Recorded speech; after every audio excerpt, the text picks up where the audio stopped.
Brandon Hale was 72 and liked mornings that moved slow, the kind where the kettle clicked off just as the sun lifted over the pecan tree behind his low ranch house outside Kerrville, Texas. He had bought the place after a lifetime fixing pumps and compressors, hands permanently marked by work and sun. The house was one story with a deep porch, tan siding, a tin roof that pinged when it cooled, and a kitchen big enough for cast iron skillets and his late wife's mixing bowls. He unpacked one room at a time, careful and steady, labeling drawers and hanging a small key rack by the back door. Shed, mailbox, truck, front gate, each tag written in his tight block letters. That first week, he called his son, Luke, and said, plain and proud, "Come see the place." Luke arrived that Saturday with his wife, Kim, and their two kids, Mason and Nora, bouncing out of the SUV before it fully stopped.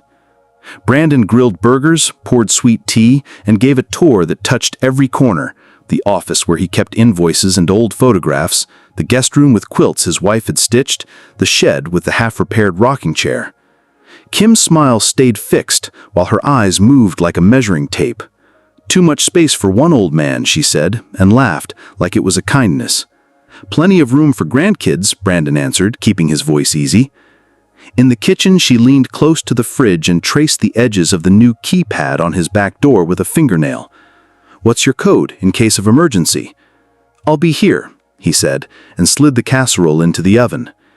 Mason asked to run the hose. Brandon said, "Shoes off first." Nora dragged a stick along the fence, and he showed her where the boards were soft and why you didn't do that. After pie, Luke wiped his hands and said they'd love to do Christmas out here. "More space than our place, Dad."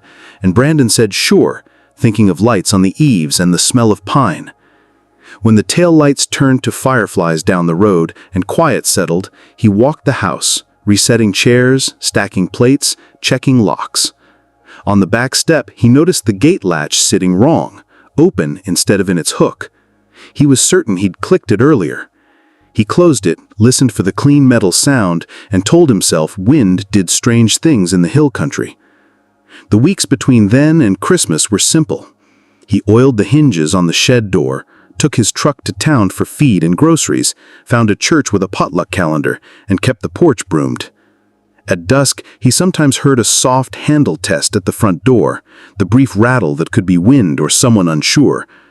He opened the door once and found only a doormat nudged crooked and a dime on the threshold, bright as a dropped thought. He straightened the mat, pocketed the coin, and installed a short chain on the inside of the door because he liked chains, not because he was worried. Christmas brought cars up the gravel like a slow parade. Brandon set out coffee and cocoa, laid quilts over the backs of chairs, and put a small train on the mantel for the kids. Laughter rose, coats piled, and the rooms filled the way a house should. Kim moved through with her phone, taking pictures of the pantry, the linen closet, the yard angles. "Just getting memories," she said, but kept standing where a person would stand to imagine their own furniture. She asked again, lighter this time, for the alarm code, "just in case you fall," and Brandon said he'd leave a spare key with the neighbor instead. When the family left, he found a sticky handprint low on the hallway wall and a second, fainter mark high, like a map of reach and plan. He wiped both with a damp cloth, then paused at the key rack. Shed, mailbox, truck, front gate. All there. He turned off lights and stood at the window until the glass cooled, listening to the house breathe. The night was calm. Still, something in his chest felt like a screen door not latched, moving a little with every small draft, a sign you notice only because the room is finally quiet enough to hear it. By mid-January, Brandon finally left a spare key with his next-door neighbor, Mrs. Ortega, the way he'd said he would at Christmas, and that small act steadied him. Someone sensible had a backup, and no one else needed a code. 2 days later, Kim called with cheer turned up too high and said Mason's birthday party had grown into 15 kids, maybe a balloon arch, maybe a magician, and their apartment was too tight and his backyard was perfect. And Brandon rubbed the heel of his hand over his brow and said, "Yes, only if they handled every bit of cleanup." And Kim said, "Of course," like she was signing a promise. On party morning, minivans nudged his gravel like cattle at a trough. Parents waved, "Be back at 3," and were gone before the magician kitchen, a thin college boy with a cardboard suitcase had his deck of cards sorted. And then the children boiled through the house as if the front door were the lip of a slide. Shoes on, shoes off, mud on the kitchen tile, a paper cup abandoned on his tax folder, a cupcake face down on the rug leaving a pink comet. Brandon tried to be the steady post in the middle of the storm, showing the boy with the stick how the fence rail was soft and would splinter, asking the girl on the arm of the couch to try the floor instead, moving the magician to the porch where wind could carry his patter. Every time he turned, something new tugged at him. A faucet hissing outside because someone left the hose running. The hall light flicked on and off. A bedroom door rattled where he had set the chain just to keep curious hands from his wife's quilts. He passed the back door and saw the keypad he never used, glistening with greasy finger smudges on 3 numbers, the kind of pattern you get when people guess. And he paused, wiped it with a towel, and told himself, kids touch anything that lights. At noon, the balloon arch gave up and bent into the rosemary like a fallen rib. The magician's rabbit trick failed, and the college boy swallowed hard and tried a rope knot instead, while 2 boys raced through Brandon's office, spun in his chair, and left a ring of shoe grit on the mat. At 2:30, Kim began collecting gift bags and talking about bath time and tomorrow is school, and by 3, the last little voice dissolved down the driveway and quiet landed heavy. And Brandon found Kim on the sofa scrolling her phone. He held out a trash bag and said, "Time for the cleanup we agreed on." And she stood, slid her purse strap onto her shoulder, and smiled a thin smile that didn't reach her eyes. Said, "Luke's starting dinner. I've got 2 baths to run. You're a lifesaver." And pressed a quick air kiss near his cheek, as if she had done him a favor by leaving, then called the kids and was gone. The house was a map of the day. Chocolate fingerprints low and strangely 1 high, confetti like bright gravel in the sink strainer, juice tacky underfoot, couch cushions buckled, the rug's new stain shaped like a short state, and in the yard the hose still snaking along, a groove of little shoe prints in the wet dirt leading to the fence panel he had warned about. He stood in the kitchen and felt his heart thud the way it does after you've lifted too much, then dialed a cleaning service because there was no honest way to fix this alone. 4 workers arrived before 8 the next morning with vacuums that roared and poles with clean white cloths and a bottle that lifted the pink comet back out of the rug, 1 careful circle at a time, and 6 hours later the place looked itself again. And the man at the door handed Brandon a bill for $890 that he read twice. He photographed it, texted Luke and Kim the picture, and wrote, "You promised to clean. Please reimburse." Then set the phone face down and made coffee. The answers hit fast. Kim, "It was a child's party, Dad. Messes happen. Don't nickel and dime family." Luke, "You know we're tight this month." Kim again, "Honestly, it's hurtful."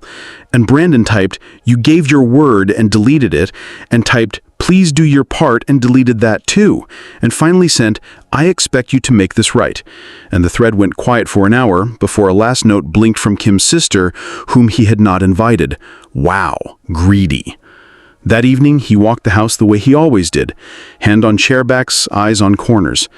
And at the back door, he saw new, finer smudges on the keypad he had wiped, different numbers this time, as if someone smaller had tried again, or the same hands were learning. And when he stepped outside to the porch, the gate latch, clicked into place that morning, rested open, like it had simply decided to be. He closed it until the metal spoke, and stood still long enough to hear the small breath of the yard, and he told himself, children forget, and wind forgets, and people forget. But a line had been crossed he could now see, and seeing it meant he would have to do something he did not want to do next. The next Saturday started quiet. Coffee, the local paper, a slow check of the shed, and then tires crunched his gravel at 10:18 a.m., right when the sun cleared the pecan leaves. Brandon wiped his hands and reached the door as Luke pushed it open without knocking, Kim right behind him with a grocery sack she set on the counter like she lived there, and the kids already peeling off shoes in the hall.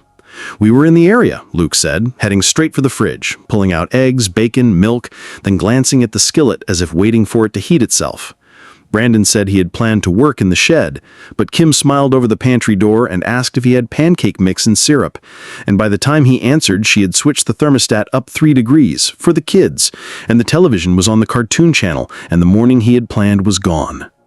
He cooked because the grease would pop either way, and he could not stand the sound of people rummaging and burning things, and while he flipped pancakes he watched Mason drag the hose across the yard again, and Nora press her hands to the glass, leaving neat twin prints on the sliding door. After brunch, Luke took the remote and settled into the recliner that still remembered Brandon's shape. Kim opened the laundry closet to help and moved a stack of folded towels to a different shelf, saying it made more sense, and the kids used the back steps like a trampoline. At 2, Brandon excused himself and went to the shed to sand the rocker arm, but the door kept opening. "Dad, where are the paper towels? Grandpa, can we fill the kiddie pool? Do you have batteries?" And each time he set the sandpaper down and counted to 3 before answering so he wouldn't snap. By evening, the pantry looked raided, the good peaches gone, the bean pot at the back of the stove scraped bright, and Luke stood to stretch and said, "We should do this more often," while Kim added, "Saturdays suit everyone," as if a vote had been taken. After they left, Brandon washed dishes and mopped the kitchen, and then, because the day had kept knocking, he walked the edges of the house with the quiet care he used on machines, feeling for heat, listening for a rattle, and found the gate latch resting open again, though he knew he had clicked it. And at the back door keypad, faint greasy dots sat on 2 numbers he hadn't seen smudged together before. He wiped it, locked a deadbolt, set the chain, and slept light. On Sunday night, he opened a new message to the family thread and typed slow. "Please call before visiting. If you come, plan to clean up. Saturdays are my work days." And hit send. The replies jumped back fast. Kim wrote, "Sad you don't want your grandkids around." Luke wrote, "Family helps family." And a minute later, Kim added, "Money over people, seriously?" So Brandon put the phone face down and listened to the refrigerator hum until the words quit buzzing. A week later, 2 extra cars followed Luke's, Kim's sister Dana and Dana's husband Brent carrying a Bluetooth speaker and a bag of chips like a flag. "We were nearby," Dana said, walking in without waiting. "Figured we'd grill." And before he could say that he did not thaw meat on Saturdays, the speaker was on the porch, the volume turned up, the hose uncoiled again, and he was on the phone ordering 3 large pizzas because 8 people were now looking at him like he was the menu. Dusking with paper plates stacked high and a new damp track across the living room rug where a child had run in from the hose. And at 11:40 p.m., Dana leaned back and declared, "Saturdays at Brandon's, it's decided," and several voices cheered as if that settled it. After the last taillight slid off the fence, Brandon stood in the doorway and felt the house breathe. Then he cleaned the porch, stacked chairs, turned off the TV that had been left burbling to no one, and did something he did not do lightly. He opened the family thread and wrote his boundary plain. "No more drop-ins. Call first. If I say no, it means no. If you visit, you clean what you use." And he added one more sentence he had practiced out loud in the shed. "This is my home, not a community center." The next morning, a long paragraph from Kim arrived about controlling behavior and isolating yourself. Luke added, "Don't make us strangers," and Dana sent a thumbs down. Brandon did not answer.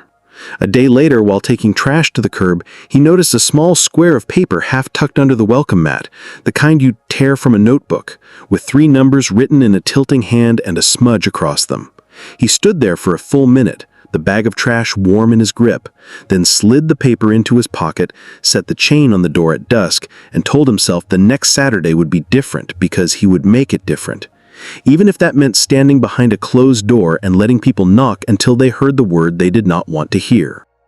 Saturday came, and Brandon decided he would not open the door no matter how hard they knocked, so he ate early, turned his phone volume down, set the deadbolt in chain, and laid his driver's license and a copy of his electric bill on the entry table in case he needed to prove anything. At 10:57 a.m., the first tires crunched his gravel, then 2 more sets, and by 11:02, the porch boards creaked under too many feet. Luke's fist hit the door hard. Kim called, "Dad, we're here." Dana's laugh tarried, the kids chattered, and Brandon stood 2 steps back and said in a steady voice, "Not today. I asked you to call first. Please leave." There was a short silence. Then Luke said, "Quit playing. Open up." And Kim said, sharper, "You're making a scene in front of the neighbors." And Brandon repeated, "No visitors today," keeping his eyes on the brass chain that he had hooked out of habit. A small hand slapped the glass of the side light and slid down. A child began to whimper, and Dana said, "This is cruel." Brandon felt his heart thud, but held the line, "I'm working, I need quiet, come another time after we set it up." And Luke muttered a curse. Kim's voice turned ice cold. "Last chance, open the door." And when he did not answer, she said, "Fine, we're calling the police." and it sounded like bluff until he heard her actually dialing. 20 minutes later, a cruiser rolled to a stop by his mailbox, and two officers, one older with a wind-browned face, one younger with a neat notepad, walked up the path. The older one knocked once in a calm pattern and said, "Sir, could we speak with you?" And Brandon opened the chain and showed his ID across the gap, his name and address plain, then stepped back, unhooked the chain, and let the officers into the entry while keeping his family on the porch. Your daughter-in-law, says you're refusing entry to family," the older officer said, glancing between Brandon and the group outside. "This is my home," Brandon answered, placing the electric bill on the table. "I've asked them to leave, and they won't." The officer nodded slowly and turned to the porch, voice firm. "He has that right. Without his consent, you're trespassing." And a little chorus of shock rose. "He's our dad. We always come on Saturdays. The kids need space to run." And the officer shook his head. "That is not a legal reason to be here." Luke's jaw worked. "We're not criminals." And the younger officer said, "Then don't make us write it up, folks. Gather your things and go." And Kim stared past the officers at Brandon and said, "You're choosing loneliness over family." And he said, evenly, "I'm choosing respect for my home." They peeled off in stages. Dana first, muttering that everyone in the street would talk about this, then Luke loading kids into car seats with stiff hands, then Kim, last at the rail, staring at the keypad by the back door like it had offended her, before she pointed a finger at Brandon and said, "We'll remember this," and went. When the driveway went quiet, the older officer asked, "You doing okay, sir?" And Brandon said, "Shaky." And the officer half smiled, "Happens," then stepped onto the porch with him and looked around, the way a man does when he has walked a lot of porches. "You might consider cameras," he said gently, noticing the faint greasy dots on 3 buttons of the back door keypad and the small torn square of notebook paper on the matte edge, the one with 3 numbers that Brandon had found yesterday and pocketed, now somehow back at the threshold, like the wind had pushed it there or someone had dropped another copy. The younger officer crouched by the latch and touched the metal. "Fresh scrape," he said, pointing to a bright line where the loop met the hook. And Brandon felt a chill that did not fit the sun because he knew he had set that latch clean at dawn. "Could be kids," the older officer said. "Could be curiosity," then added, "Change your code if you use it, and if you don't, disable the keypad. Call us if they refuse to leave again, but a restraining order needs more than this." He gave a small card, tapped the badge number, and left with the tip of his hat. After the cruiser turned the corner, the house went so quiet Brandon could hear the clock in the kitchen tick, and he sat on the entry rug, palms on his knees, letting his breath find a slow path. His phone buzzed on the table, the family group chat now swelling with names he had not seen in years.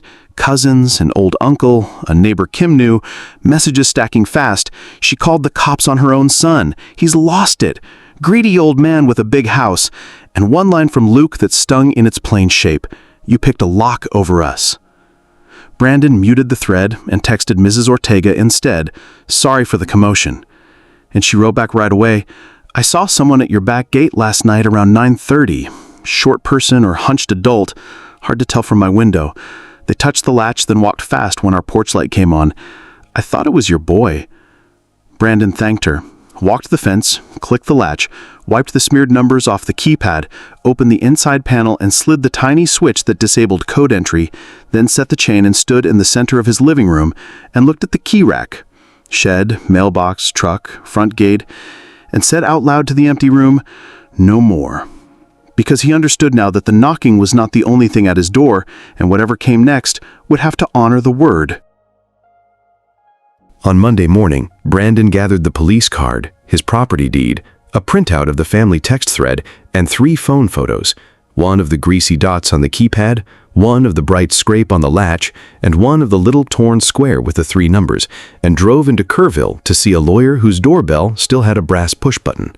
The lawyer, a calm man named Colton, listened without interrupting, then said in plain words that a restraining order needed threats or clear damage, that Brandon already had the right to deny entry and to ask people to leave, that he could send a certified no trespass letter to his son and daughter-in-law if he wished, and that the cleanest answer, if peace was the goal, was distance. Brandon asked what distance meant, and Colton said it could mean cameras, locks, posted signs, or a new address. And he slid a simple letter across the desk that stated visits must be by appointment only and that uninvited entry would be reported. Brandon paid, took the letter, and walked 2 blocks to the courthouse to mail certified copies to Luke and Kim so there would be a record. On the way home, he stopped at the hardware store for a new gate latch and 4 small no trespassing plaques, and later that afternoon, he unscrewed the back door keypad from the frame entirely, taped the low-voltage wires, and covered the hole with a blank metal plate so there was nothing to press, nothing to guess. Then he swapped the latch, set the spring tighter, hung the signs at eye level, and installed a basic door camera he could check from his phone. At dusk, he took Mrs. Ortega her key back and apologized for the noise on Saturday, and she patted his hand and said, "You don't have to explain your own house," then added that the figure she saw the other night moved with purpose, not like a child. That detail sat with him as he fried eggs and ate them over the sink. At 9:30, his phone pinged with the new camera's first clip, a slow roll of headlights, then a person's shoulder and a gloved hand sliding out of frame near the back gate. No face, no voice, only the quiet tamp of steps and the quick retreat when Mrs. Ortega's porch light clicked on again. Brandon saved the clip, renamed it Gate 931, and slept on the couch with the porch light burning. On Tuesday, he called Ruth, a realtor from church who remembered his wife's peach cobbler, and asked what a house like his would bring if he wanted to sell fast but fair. Ruth said demand was strong, told him to box what he did not need, to let a photographer through by Thursday, and to expect offers if the price was sensible. He spent Wednesday wiping baseboards, rolling up the good rug, labeling boxes, and moving his wife's quilts to cedar trunks in the shed so strangers' hands would not brush them. He kept the toy car on the mantel to make the rooms feel warm. Thursday morning, the photographer moved quick, making the kitchen shine and the porch look deep, and by Friday the listing was live with a simple headline and clean pictures. That night, the camera pinged again, but this time only a car slowing and then continuing, and he breathed easier. Saturday brought 3 showings that Ruth handled, while Brandon sat 2 streets over at the feed store drinking coffee with the owner. And by late afternoon, Ruth called to say a young medical couple wanted the house, full price, quick close, pre-approved, earnest money in hand. Brandon said yes, signed electronically that evening, and called Colton to ask if the certified letters had been delivered. They had, and he printed the delivery confirmations and laid them on the entry table under the door camera's little chime like weights on a map. On Sunday, he boxed the last of the office and found, tucked under the welcome mat inside the door, another square of notebook paper with the same 3 numbers written in a new, heavier hand. And he stood very still, checked the saved camera clips, saw no one step onto the porch after Ruth had left, and decided not to chase the puzzle any further. Maybe it had slid from his pocket earlier. Maybe he had missed a visitor in a blind spot. Maybe someone who loved shortcuts still believed codes could open what words could not. He slid the paper into a folder, shut off the porch light for the first time in 2 nights, and slept without the television. On Monday, Ruth found him a small place farther west, an adobe with a walled courtyard and a view of blue hills, and he drove out after lunch to stand in the yard and listen to a kind of quiet that held steady. He put down a deposit, set a moving date, told Mrs. Ortega he would give her new neighbors' names as soon as he knew them, and that evening he sent one last message to the family thread. A simple notice that the house had sold, that future visits would be by invitation only and at a new address not yet shared, that he loved his grandkids, and that no would mean no. He turned the phone face down, heard the first pings of outrage and disbelief, and let them pass through the room like weather while he made a list for the move. Tape, markers, change of address, cancel the internet, lock the shed, take the key rack, leave the toy car for a new child who would not know anything about codes, only that a little red car waiting on a mantel can make a room feel like someone thought of you before you got there. Brandon moved on a Tuesday, the sky clear enough to see blue all the way to the hills. The movers took the heavy things first, then the labeled boxes, and he walked each room one last time, wiping counters, lowering blinds, and setting the little red toy car on the mantel where a child might find it and smile without knowing why. He locked the front door, left the neighbor's key with Mrs. Ortega, shook Ruth's hand in the driveway, and pointed his truck west toward Alpine, where the new adobe sat behind a low wall and a metal gate that clicked shut with a clean sound. The first night he ate a plate of eggs standing at the kitchen island and listened to a different kind of quiet. The hum of the swamp cooler, a far train, one dog 2 streets over. He screwed his key rack to the hallway by habit. Shed, mailbox, truck, front gate, and slept with the windows cracked and the chain on. Wednesday, he walked the neighborhood, learned the grocery with good peaches, bought new screws for a loose cabinet hinge, and wrote his new address on a card for the post office. Thursday, he set his mother's mixing bowls in the lower cabinet and his wife's quilts in the cedar chest at the foot of the bed, then fixed a sticky latch on the courtyard gate. On Saturday, at 11:02 a.m., right on the old schedule, his phone began to buzz on the porch table where he had set it face down by his coffee. He let the first call slide, then the second, and only answered when the third came from Luke because the buzzing ruined the quiet.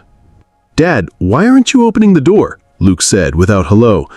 Wind brushed the phone's mic, and Brandon could hear other voices behind him. "Which door?" Brandon asked, though he knew. "Your door. Our door. There are strangers here, a couple with a baby. They say they live here." Kim cut in, breath quick. "What's going on?" Brandon watched a roadrunner dart along the wall and said, calm, "I sold the house last week. You got the message. I moved." Silence. Then Kim's voice went sharp. "You moved because we visited?" "I moved because you did not listen," he said, keeping his voice steady. "I asked you to call, to clean, to accept no. You wouldn't." Luke tried another angle. "Where are you? We'll come help you settle." Brandon looked at the new gate latch he had just oiled. "No," he said, "not now. Visits will be by invitation only." Behind them he heard a door open, a new voice say, "Can we help you?" And Kim mutter, "This is a mistake." Then someone, maybe Dana, said too loud, "He changed the code on us," which made Brendan think of the torn squares and the greasy dots in the gloved hand at 9:31, and he felt his chest go light with the relief of distance. He told Luke he'd wished the kids well, that he loved them, that boundaries were not punishment, then ended the call and blocked the numbers, not out of spite, but to stop the steady drip.